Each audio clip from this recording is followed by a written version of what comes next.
Emma had always been a quiet child. She had learned early that silence was safer than sound. Her parents believed children were not meant for laughter or play, but for obedience and discipline. No friends, no distractions, her father would say, his voice a wall against her desires. Their small, unadorned house was a fortress, and Emma was its captive princess, locked away from the world outside. She spent her childhood staring out the window, watching other children run barefoot through the grass, their laughter like music she could not touch.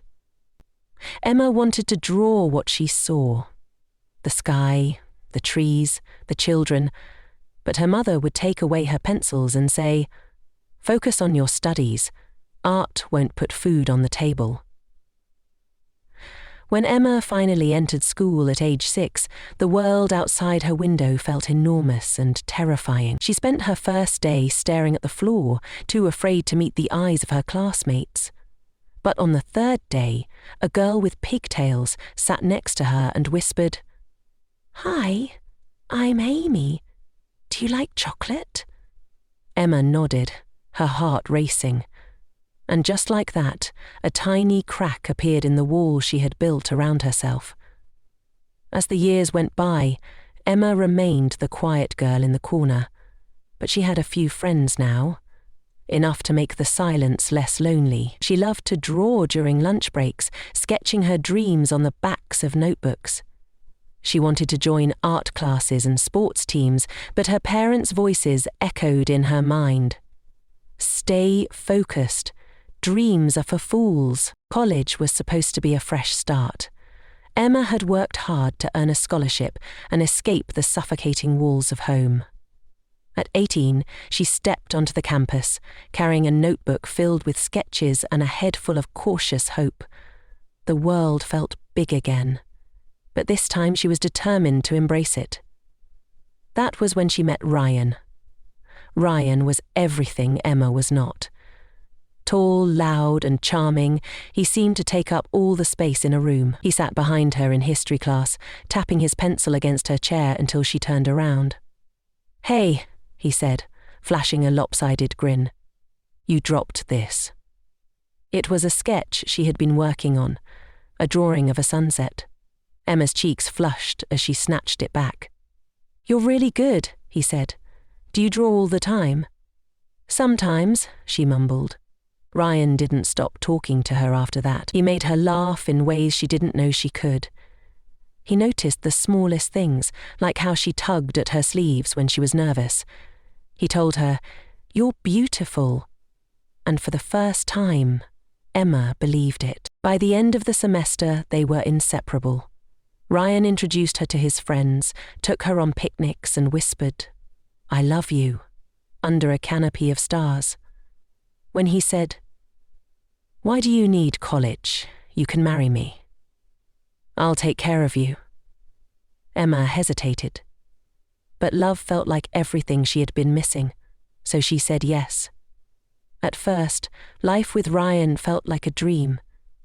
They rented a small apartment and painted the walls bright yellow, because Ryan said it would make them happy. Emma spent her days cooking, drawing, and imagining a future where their love would solve every problem. When their daughter, Lily, was born, Emma cried tears of joy. Lily was tiny and perfect, her laughter filling every empty corner of their home. But soon, the cracks began to show. Ryan started commenting on Emma's clothes. "Why are you wearing that? You look better in long sleeves." He didn't like her tattoos. "They make you look cheap." Then Ryan started coming home late. "I was with my friends," he would say, his tone sharp. Emma asked fewer questions, because questions led to arguments, and arguments led to Ryan shouting. Once, he shoved her against the wall during an argument, and though it left no bruises, the impact shattered something deep inside her. When their son Jake was born, Ryan didn't come to the hospital.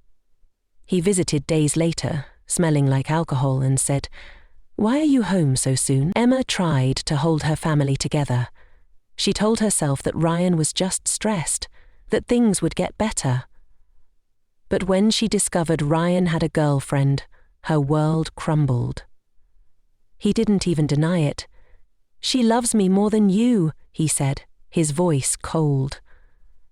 Emma wanted to leave, but she had no money and nowhere to go. Her parents' words haunted her.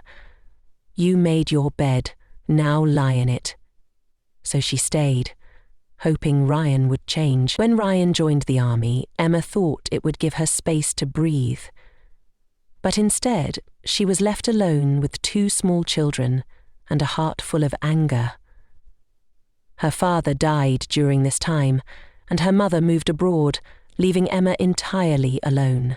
Months later, Ryan called from the army and said, "I made a mistake. Please take me back." Emma still loved him, or maybe she loved the idea of him, the boy who once made her laugh.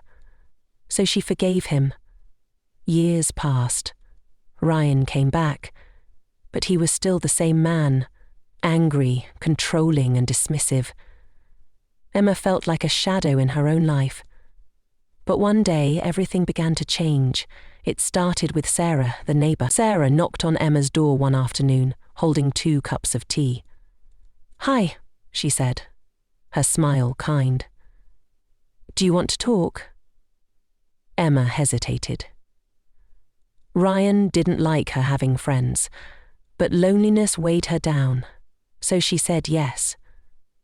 Sarah listened as Emma poured out her story, the years of sacrifice, the abuse, the dreams she had buried. When Emma finished, Sarah took her hand and said, "You're not alone. You're stronger than you know." Sarah's words planted a seed in Emma's heart. A week later, Sarah suggested, "Why don't you start baking? You could sell cakes from home." Emma hesitated. "Ryan won't like it." "What do you want?" Sarah asked.